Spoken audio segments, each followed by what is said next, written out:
Pencil తోని బొమ్మలకు పానం పోస్తోళ్ళు, కుంచెతోని ఖతర్నాక్ సీన్లను అచ్చిపోస్తోళ్ళు, రాళ్లతోని అద్భుతాలు వేర్చేటోళ్ళు, ఉష్కతోని బొమ్మలకు ఊపిరి పోస్తోళ్ళు, చెక్కల మీద కళాఖండాలు చెక్కేటోళ్ళు, ఆఖరికి చెత్తతోని ఇనుప సామాన్తోని బీరు సీసాలతోని సుత అందమైన బొమ్మలు వస్తువులు తయారు చేస్తోళ్ళను బొచ్చడు మందిని చూసినాం.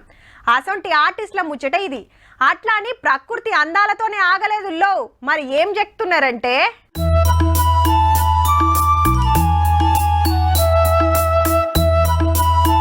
అడవి జీవాల నుంచి అద్దిరిపోయే డిజైన్ల దాకా, ప్రకృతి అందాల నుంచి ఆదివాసి పద్ధతుల దాకా తీర్ బొమ్మలు ఏమన్నున్నాయా? పక్క ఆటేసుట్లా ఏదో పెద్ద బడిలో చదివినోళ్లే గింత ముద్దుగా వేస్తారు అంటురులే. కానీ ఏడ నేర్వని ఆదివాసి బిడ్డలు చెక్కిన అద్భుతాలు ఇవన్నీ. అడవుల జిల్లా ఆదిలాబాద్ ఇల్లది. చదివింది ఇంటరే గాని బొమ్మలేసుట్లా తోపులు అట్లాని ఎవి పడితే అవి గీయరుల్లో. మా కల్చర్లో ఏ సంప్రదాయాలు ఉంటాయో వాటి గురించి తెలుసుకొని వేస్తున్నాం. కల్చర్కి సంబంధించి దీపావళిలో ఏం జరుగుతున్నాయో అవి వేస్తున్నాం. ఆదివాసి పండుగలేంది, పద్ధతులేంది, ఏ పండుగ ఎట్లా చేసుకుంటారని ఎరక వేసి బొమ్మలు గీస్తుంటారు. అన్నలు బురుసు పట్టిండ్రంటే దేవుళ్ళ బొమ్మలు, ప్రకృతి బొమ్మలు పానం పోసుకున్నట్టే.